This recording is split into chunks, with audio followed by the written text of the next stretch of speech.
वो उछलकर 5.1% तक जा सकती है। सीधे 5.1%? हाँ, और आर्थिक झटके सिर्फ यही नहीं रुकते।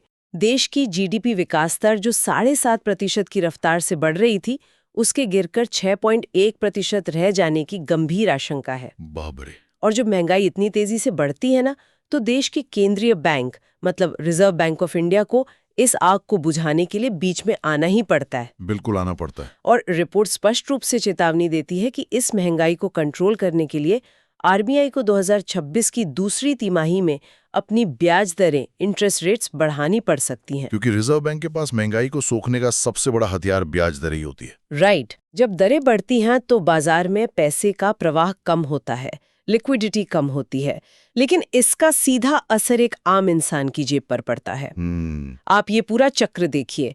दुनिया के एक हिस्से में युद्ध शुरू होता है, समुद्री रास्ते का बीमा प्रीमियम बढ़ता है, माल भाड़ा 800% महंगा होता है। देश में साबुन और बिस्किट से लेकर हर चीज की महंगाई बढ़ती है। हाँ, और उसे रोकने के लिए आरबीआई को ब्याज दरें बढ़ानी पड़ती हैं और अंततः एक आम इंसान जो अपने घर या कार की ईएमआई भर रहा है, उसके लिए वो लोन अचानक हजारों रुपए महंगा हो जाता है। मतलब हॉर्मुज़ स्ट्रेट में तैनात एक विदेशी युद्धपोत की कीमत किसी आम इंसान की मंथली ईएमआई को बढ़ा रही है। एग्जैक्टली यही है ग्लोबलाइज दुनिया की सच्चाई। ये चक्र वाकई दिमाग को झकझोर देने वाला है यार।